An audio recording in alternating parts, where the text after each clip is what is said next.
I pledge allegiance to the flag of the United States of America and to the republic for which it stands, one nation, under God, indivisible, with liberty and justice for all.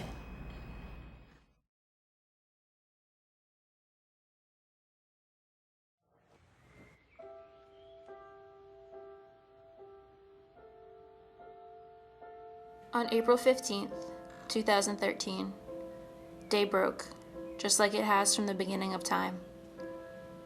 Some people woke up with a pit in their stomach, wondering if they really had what it takes to run 26.2 miles. Others awoke ready to take it on, knowing their training would serve them well. Heartbreak Hill had nothing on them. Yet there were two who awoke, not knowing how the day would end. But it really didn't matter, as they loaded backpacks with death sentences and set out for the finish line. 7:06 a.m. Spectators fell in like a mighty army on the front line, ready to get through this battle of human spirit together. They manned their posts from Hopkinton to Boylston Street, calling out in all the colors of freedom, rallying in the name of thousands of runners setting out on this epic journey. 10:51 a.m. After pushing themselves to the greatest of their physical and mental limits, runners crossed the finish line. First one, then two, and then in floods, individuals reached this amazing milestone. The air is sweet, spirits high. Two spectators, wearing a black and a white baseball cap, carry out a sinister plan. They place their backpacks down on the ground in the name of a god that millions worship for peace. But they are in seek of revenge. 2:48 p.m.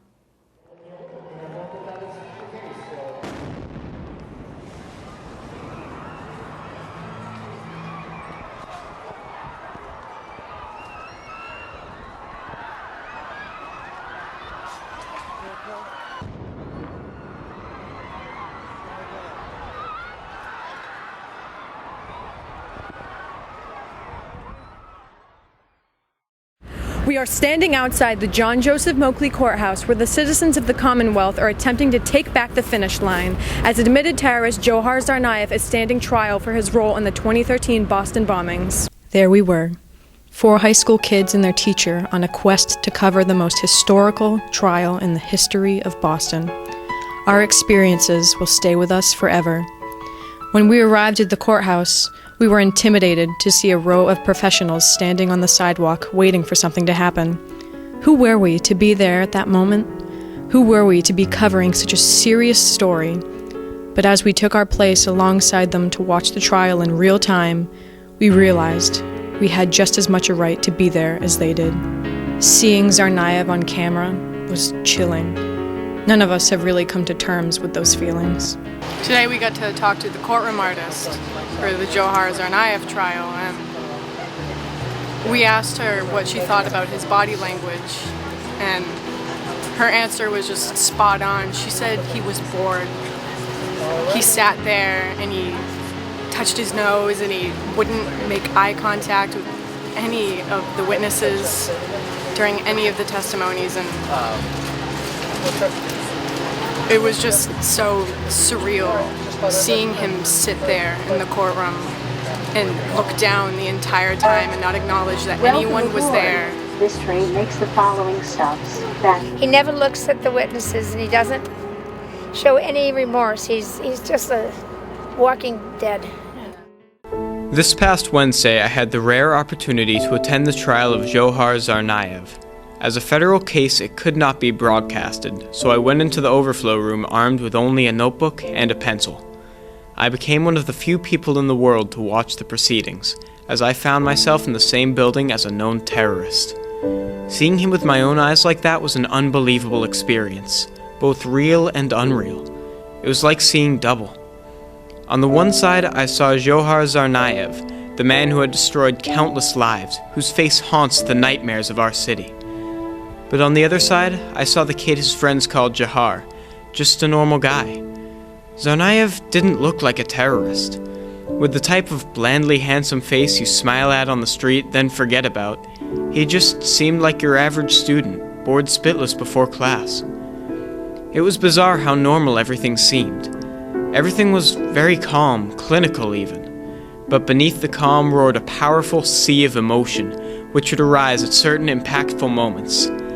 Lasting images like an FBI agent holding up the twisted remnant of the pressure cooker used in the bomb, the disturbing testimony of Sergeant Attinger, who found the blood-coated remains of Officer Sean Collier, or the video surveillance footage showing two figures approaching Officer Collier's cruiser, then sprinting away from it.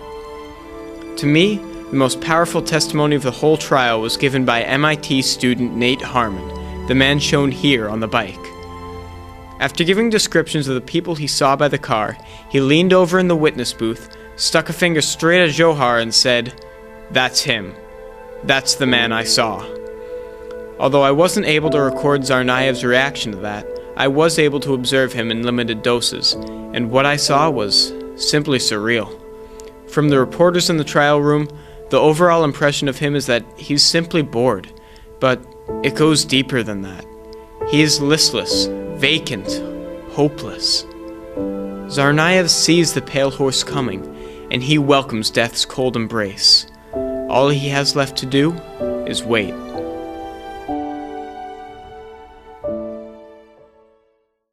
While many people didn't want to talk to us about the trial, we found several who were willing to share their sentiments, everyone from an MBTA commuter to a court security guard. Right now, as Bostonians, we know he's guilty. He's admitted it. But what comes now is deciding whether or not we put him to death. For over 20-some years, I volunteered to work starting line security in Hopkinton for the elite runners. We get them out of the basement of a church and we get them to the starting line and make sure that nobody trips them up and make sure nobody gets in their way and impedes them. In that day of the Boston Marathon bombing, I usually used to come into town, but I went home and I was mowing the lawn and my wife came out and said, "Something's happening down there on the finish line. There's something going on." And she said an explosion. And I thought it may be like underground gas line or something like that until I found out what really happened. As we made our way from the courtroom across town to the finish line, we found them to be strikingly contradictory settings. In one, the trial of a terrorist was taking place. In the other, Bostonians were out and about, buying sneakers at Marathon Sports and enjoying a beautiful day. Standing in the spot where there was once so much death and destruction, after being in the same building as the man who caused it, was overwhelmingly surreal. We felt safe in our travels, and it was time to head home. Suddenly, in an ironic moment, as we were entering South Station, we came across a backpack. It was unattended, sitting in the median of a busy street. We immediately reported what we saw to a nearby transit police officer, and within minutes, the backpack was surrounded by cruisers. It was a scene symbolic of a strong and vigilant Boston. It was the perfect ending for this unforgettable day. Tonight, I will go home. I will go home and do some homework, have a dinner with my parents. I will watch TV, go to bed when I get tired, and sleep in late tomorrow. This weekend, I will hang out with my friends. I will laugh, maybe see a movie, and save all the stuff I need to do until Sunday night. I will graduate from high school, become an adult, and I will live a full life. But tonight, they will go home. They will go home to the ghosts of the people they lost. They will go home to a pair of shoes they no longer need, or a mitten they can no longer wear. They will go home stronger from the suffering they have endured, but the scars marking their body are also permanently etched in their minds. They will go home and see everything they've lost. Their lives are altered, but they will survive and live to see a better day. And he will go back. He will go back to his cell. He'll go back to solitary, as quiet and confined and impending as a coffin, and he will wait. And he will not look up at the stars. He will not relax on a cozy couch to watch TV, attend his college classes, get a job, take a walk, or see his friends. Whether or not the jury decides whether he lives or dies, his life will still match the empty cell his soul inhabits. Return to your cell on screaming count. All prisoners report for lockdown. Every day I'm shuffling.